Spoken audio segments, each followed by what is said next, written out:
Welcome to another episode of Peers Over Beers, your favorite digital and social evangelist podcast, with your industry veteran hosts, Chris Tetzel. This podcast starts now. Welcome to another Peers Over Beers. My name is Chris Tetzel, and we have another special guest, Dani Weinstein. Dani, how are you today? I'm doing great, Chris. Good to see you. Good to be with you. Yeah, it's good to we do these on videos as well. So I have a YouTube, Peers Over Beers, and I publish them there. But obviously, if you're listening to the podcast, you can't see us. But here we are, just two people face to face talking about communities. So, we did kind of a pre-show today, and our pre-show was around executive sponsorship. And so we want to talk a little bit about that. I'm sure we'll get off topic a little, but that's okay. But Dani, what's on your mind today about executive sponsorship? Because I have my thoughts, but I want to dive into what you're thinking first. So at the end of the day, executive sponsorship, frankly, is this is essentially the keys to the city. At the end of the day, if your executives are not bought in and in tune and regularly updated on your working community, out of sight, out of mind. And so you want to make sure that certainly when you're coming into a role, that you have the visibility at the highest levels as possible. And if you don't have that, you want to work toward getting that. That's certainly very critical. I mean, an example for me specifically is when I met Kaltura several years ago, I thought I may be a consultant for them. They wanted to learn about community. They wanted to learn about my journey. I was presenting to an extended marketing team, and that led to a meeting with my future boss. And the key was really that they didn't have a job for me. They saw the value, they saw the potential, and the general manager, who was my executive sponsor, she went up to the CEO to get funding to create the position and bring me on board. And so that was great. And during the early days of my tenure at Kaltura, we had that air cover where I was getting FaceTime with everybody all the way up to the CEO, to the president. We were doing executive reviews of the plans around community. You ask for X, you get Y, but I got 80-90% of my desired budget, and that allowed us to put a plan in place to stand up a branded community, to go live with a beta program, and then go fully live. Now, having said all that, things change. Yeah.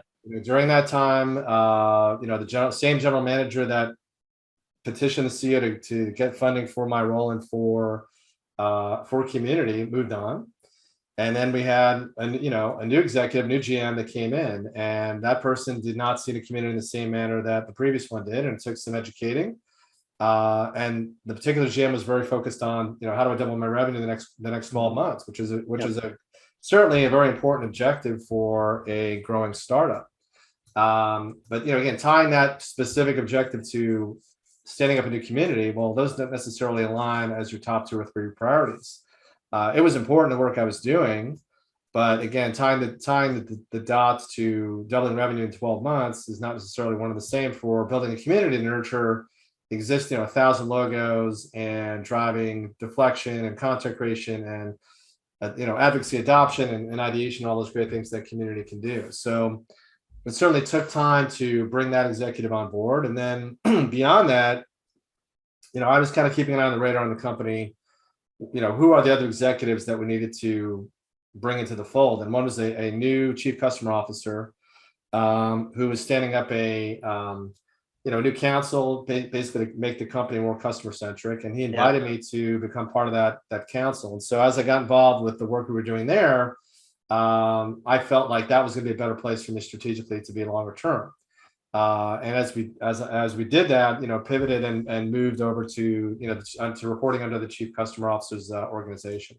So that certainly helped with with the vision. And again, it's part of that journey of getting the executive sponsorship, because that allowed us to move from a limited and invite only community to opening up full things to all of our customers, which was done this past fall.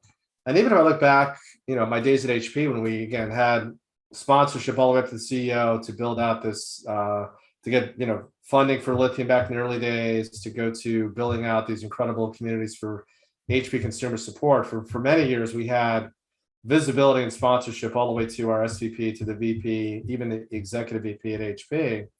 But even the last couple of years that I was on that social care team, the EVP retired, the SVP went over to Apple, our VP moved on to Apple, and then after that, it was sort of, we kind of lost momentum a little bit with, every 6 months we get a new sheriff in town. It was like, well, why are we spending so much money with lithium? Why are we spending so much money on community?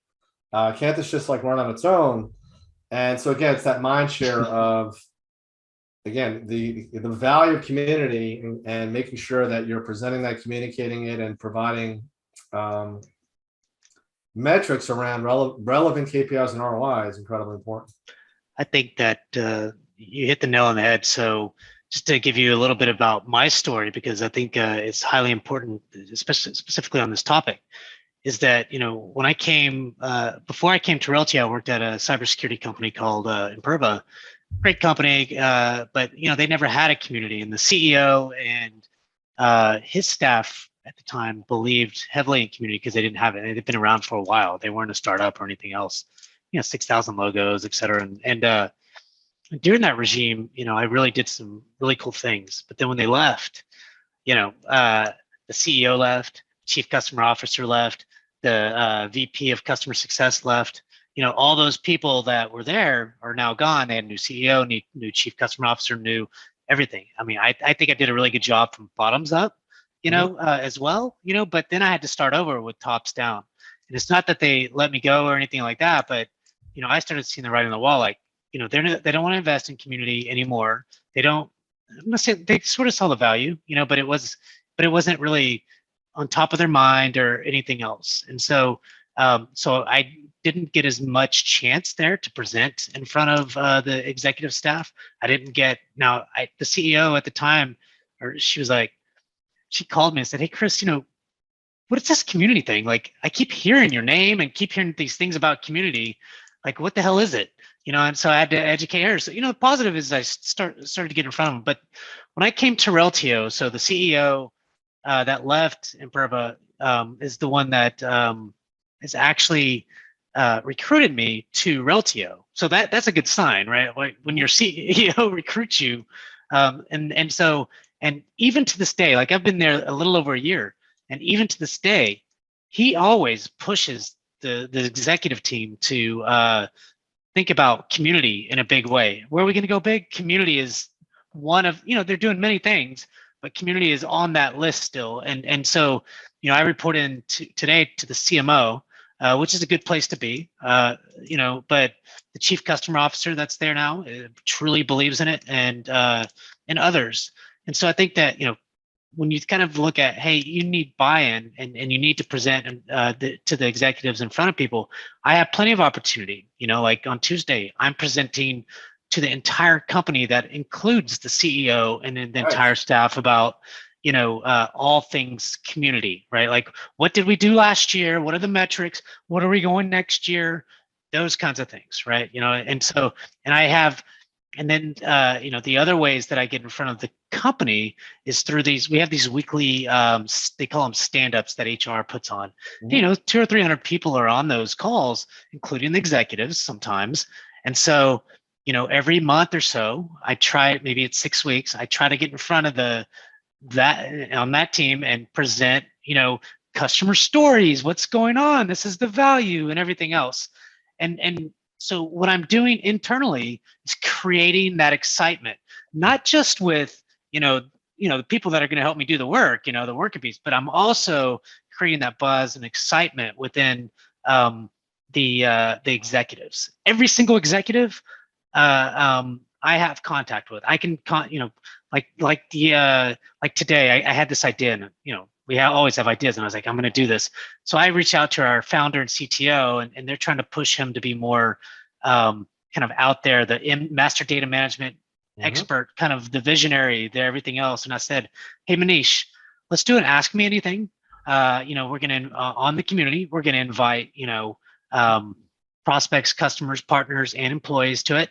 And I'm going to get this other new VP of product to be the moderator or question asker. And so he can kind of go a little deeper than I can. So what do you think? He goes, yeah, let's do it. Boom, schedule it, done. So I agree with you. You don't do that, you don't create the stickiness and everything else. And then people leave. It is hard. So I agree with you, Dani. I mean, so. No, I even had a little bit of a little bit of that in my tenure at Dome as well. I mean, Steve Wellen, our COO, who recruited me. I mean, he understood the value community when bringing me on board. But then when Steve moved on, we had a couple more chief operating officers that followed, and they were very supportive of the work I was doing. But again, that took time. It's an education. Yeah. Again, it's where does that where do they see that value relative to their other priorities? Because again, they've got a lot of competing priorities on their dashboard, and you got to make sure that you're tying in your value to their business objectives and the company's objectives. Very. And if you look at some of the examples of brands that have, I would call them, amazing communities or even emerging communities that really they get it. I mean, the company gets it. It's because they have a sponsorship up at the top, whether it be the great work that Erica Cool did at Salesforce and the time that she took to get visibility with Venohoff, to the work that Holly's doing at Venify with the CEO is very much involved, even the folks at Mural. Alteryx is another great example, and Brian and Jeff Stroud did some amazing work there, and again, that's got visibility up at the top. And even at least though I'm not sure about the structure, but it's clearly that's got the right level of visibility, and it's not just it's a one-off. It's percolated throughout the company, and again, that's got to be a regular topic of discussion and visibility in the C-suite for you to be successful. What do you think about so let's give an example. So I hear this a lot. We need to make sure we get executive sponsorship, and I completely agree. But let's give an example each. Like, you give me an example of, okay, let's say you want the chief customer officer or CMO or I don't know, whatever. And you did slightly mention about kind of tie it to the business needs, which that's the key at the end of the day. But can you give an example of how you might get the chief customer officer or VP of customer success or CMO or whoever interested in community? I mean, what is one of the things that you would do to say, hey, look, this is what community can do? Sure. So specifically those two leads, front and center is going to be around, especially in an enterprise SaaS model. Yeah. Brands I've been involved with the last couple of years, the last couple of runs I've had in the last 7 years. They live and breathe adoption, upsell, retention, and mitigating churn. That's right. So when community is done right, and it's not going to happen overnight, some people think, oh, let's turn it on and the magic happens tomorrow. No, this is a journey. There's a playbook. You're not going to see those big results until years 2 and 3. But when done right, you've built out a core of super fans that really drive adoption at the accounts that they're at. Number one, they influence their peers that are at other accounts of other customers. They become references for reference calls, and they're also speaking on your behalf and promoting your brand at events. So it'd be user groups, webinars, your annual conference, all those things. And so we had data done that showed accounts with active members of community were typically several points healthier and less at risk than those accounts that had no activity in community. But again, it takes time to create that magic. That's a big enchilada, but that's something that speaks to those executives. The ones that are much quicker to time to value, or especially if they care about and are measured around support and support deflection, certainly creating a place for Q&A and validated answers or verified answers or accepted solutions, whatever you want to call it, that ties directly into support deflection, creating great content for education, use cases, marketing, all those things can tie in. And again, it goes back to providing value for your customers to make them more successful. So it goes to the CSMs, and also goes to That's right. The enablement teams, and really everything about the customer journey, customer experience from the CCO's perspective. No, that's good. That's exactly what I wanted to hear. And let me give you an example of slightly kind of what you said. But so from a customer success or our chief customer officer, one of the things that he wants, certainly case deflection, that's kind of the high level problem you're trying to solve, and so but then it's in the beginning it's really hard to kind of prove, because when you first start a community, it's just going to take time to really kind of build those Q&As up and that kind of stuff. But one of the things, and so that is definitely one of them, and then like you said, the case studies, references, all that kind of stuff, and tracking that kind of stuff will be another important thing, especially both for marketing, for sales, and and customer success. So I think, all those stuff, what I'm trying to do, and unfortunately, it's all manual. Some of the stuff you have to do is manual and just a pain in the butt because, sometimes the company's not ready to integrate into different business systems. Although it's important, you can kind of push that customer experience stuff. But one of the things I'm doing, and I'm presenting on this on Tuesday, and nobody knows about it yet. So if they listen to this, no, I'm just joking. But they don't know. I mean, only one person has seen this presentation. But basically, and I've been trying to do this for a while, is my chief customer officer, he said, Chris, can we tie the accounts that are in the community versus the CSMs? So the CSMs have these number of accounts. And so, maybe they have 20 each or 15 each, I don't know, whatever it is. There's 12 or 15 of them.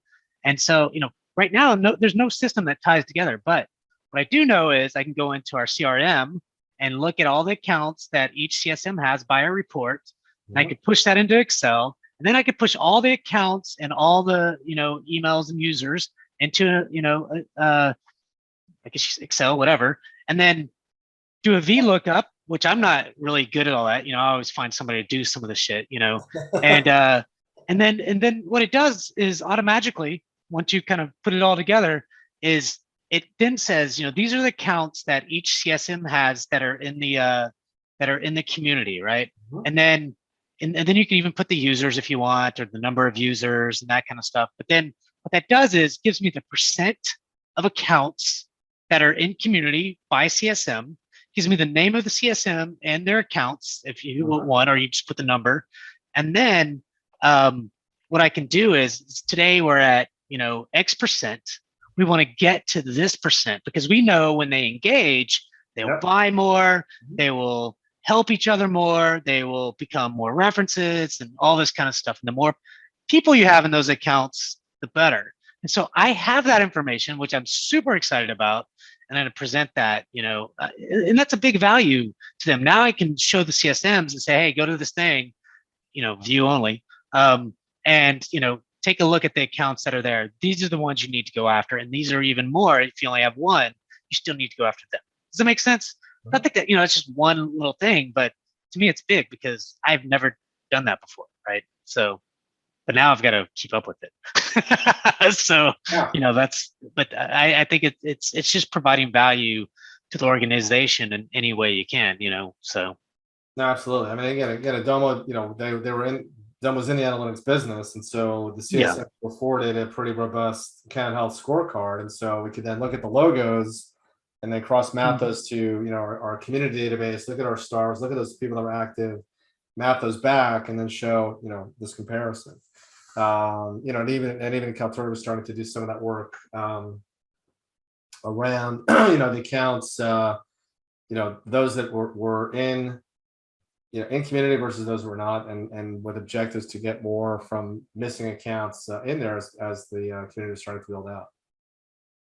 What's your favorite? Is there a favorite type of executive you like to work with? A specific role that's a little bit easier than the other, just as a curiosity.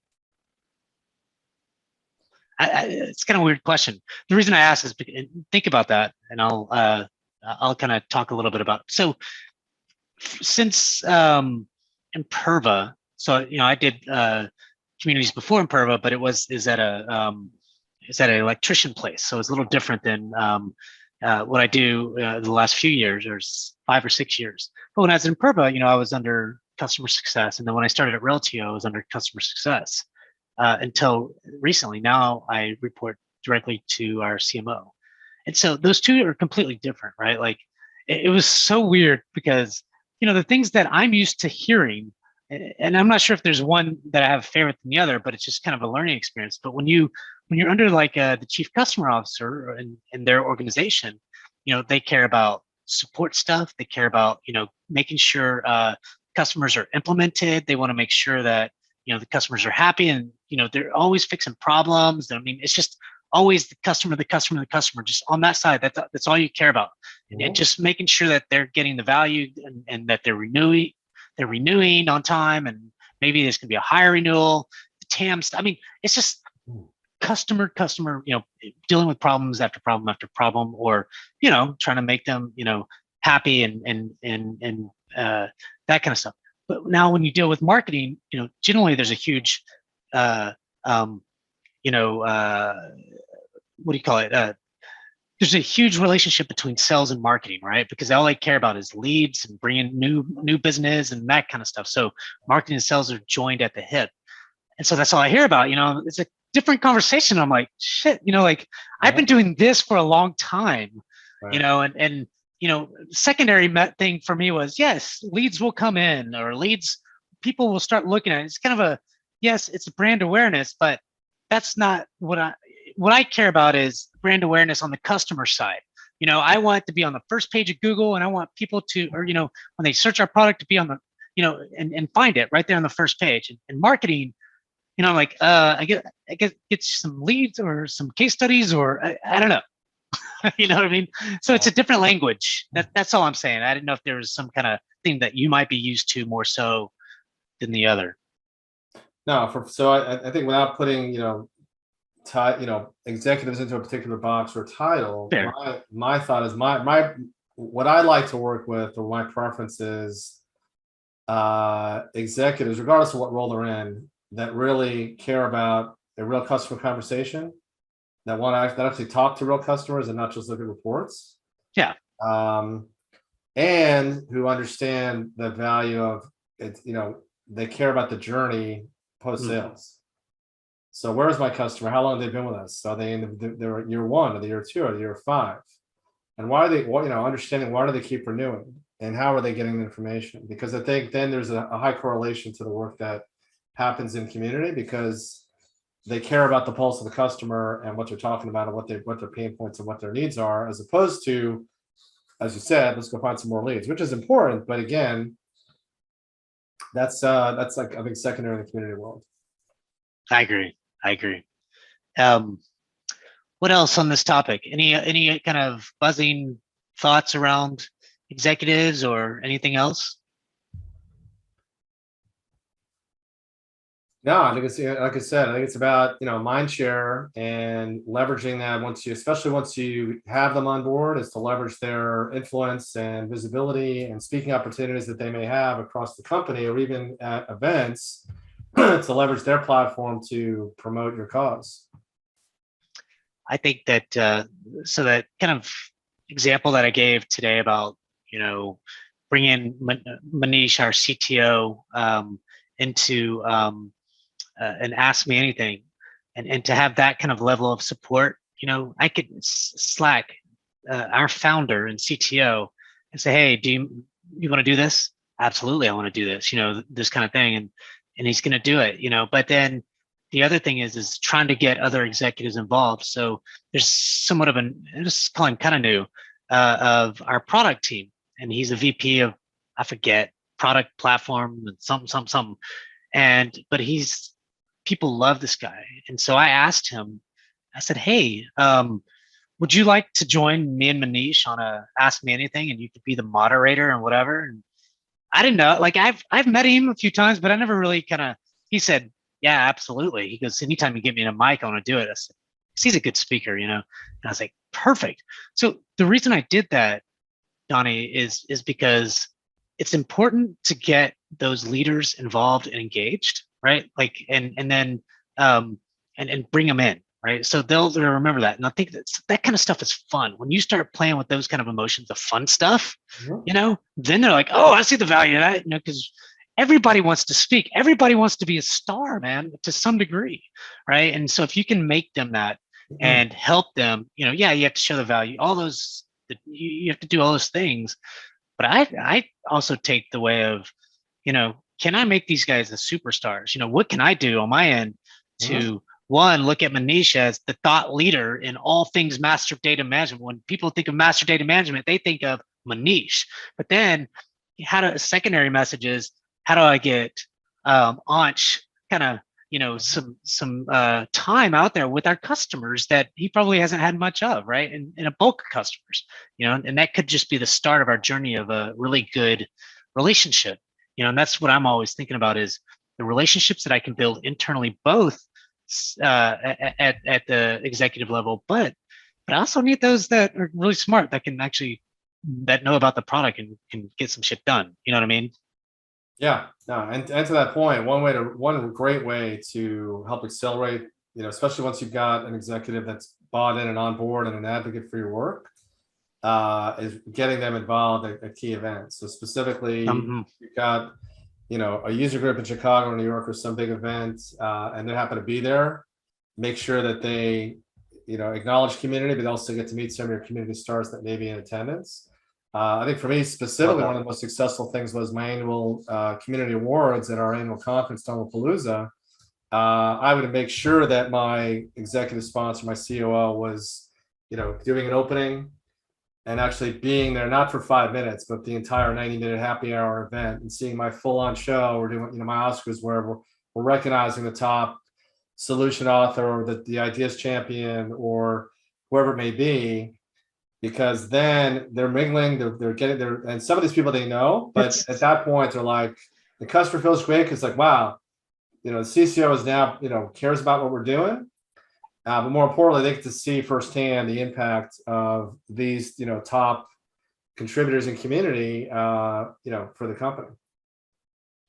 When you start communities, sorry, kind of getting on a squirrel here, but I'm interested. People start communities in different ways, and the way I start communities is just, I buy a community platform in a way, right? Like, and then I start engaging in potential users that might use a community. I find a list of thousands, if I can, of customers, right? And then maybe even partners, start asking them questions, start getting them. And then I start building relationships internally because I know I'm going to need them to answer questions and do that kind of stuff. But then I just blow and go in these smaller organizations like I'm in today, and Perv, I did the same thing, but it was a little bigger. But how do you, because I've heard people starting user groups, a Slack group, and they do all this shit, and I just go, like I already know they need it. I don't need to know what customers completely think or what, you know what I mean? Because I already, in this particular instance, in a product company, a SaaS company, I already know they're going to need it. If they don't have it, they need it.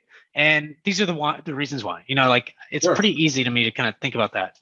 But I mean, you probably have a different approach. Sorry, I'm getting off, but I'm very interested in just kind of your thinking. All good. So when HP was a different animal. Pioneered that, and that was off the chart scale because we had just crazy volume coming to our support website. With Domo, one of the key decisions that was already done because they already had an existing executive relationship with Lithium and with Domo, so they already were licensing a platform. They weren't doing anything with it. So when I got the day that I got hired was the day that they decided to have their first customer conference, which was literally 90 days away. So I was time boxed into launching the community. So I spent several months with my C-level executives educating my community, getting more funding, saying, hey, I need a virtual project team. And he wrote a check. I got a virtual team from Lithium, and we were live the day of the conference. Now, that's pretty cool. I had no mind share from marketing. I wasn't at any event. We had one training event or a conference room to basically this community go live. I literally grabbed 40 people from the hallway with some interest. I had Joe Cawthwell there, Chief Community Officer at Lithium. He gave a keynote about the value community. I trained everybody real time in the training session in our development environment, which is taboo. That's great. And then we shut it down, closed their accounts. We turned on the community, and they literally started posting during my training. That's how we launched the Domo community.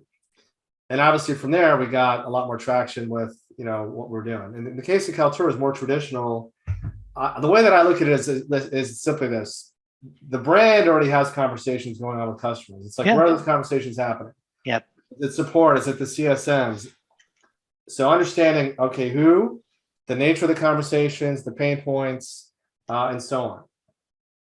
So I already had in my mind kind of a framework. I did the vendor selection. I invited the regular players to the RFP. My budgets were approved already, and we had a decision, okay, who we're going to go with. And then we had a plan because of our IPO. Was things were sensitive. They said, listen, we don't want to fully open at day one. Let's do a beta. So we did a private community, invite only, and I reached out to the CSMs. I said, get me a list of your customers. I want to know who, and they know who they are. Yeah. So we were doing invites every week, kind of like a Clubhouse model. 50 to 100 invites a week, and we were getting pretty good response rates, probably as high as 40%. That's pretty awesome. Over a 10-week period.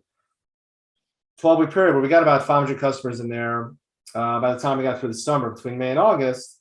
And again, and that got the conversations going. It got content created. It built out the structure.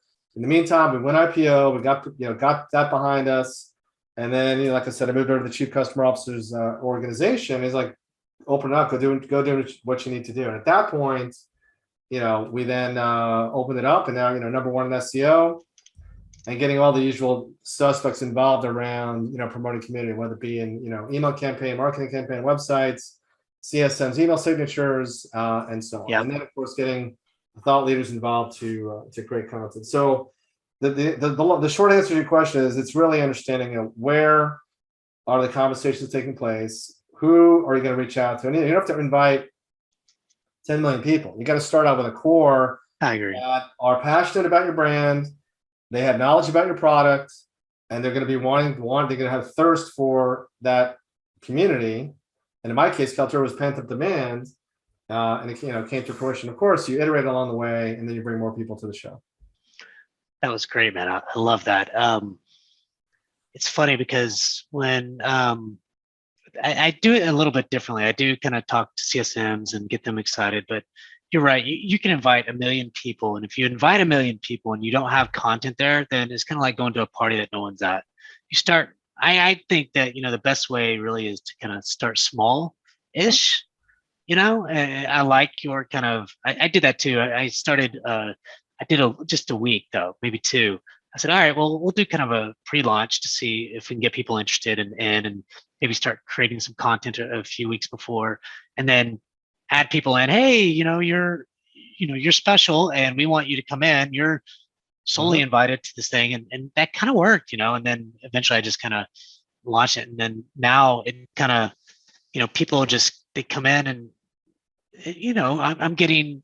I don't have to do much anymore. Like we're getting customers all the time now, so it's pretty cool. No, I agree. Well, Dani, any last parting words before we go? No, it's great catching up with you. Just let folks know, share with Chris short time. I'm now a free agent. We had a bit of speed bump at, Kaltura, and I was, a little round of layoffs. So looking for my next big gig here. And so any of you who are looking for someone to drive thought leadership at a strong brand, please reach out to me. You can find me on Twitter, LinkedIn. We'll post awesome. And I'll put that stuff in the Peers Over Beers notes, show notes and everything else, your LinkedIn and things like that. So, well, Dani, thanks so much for coming on today. It's another Peers Over Beers. Thank you everyone for listening, and until next time. Thanks, Chris. Thanks.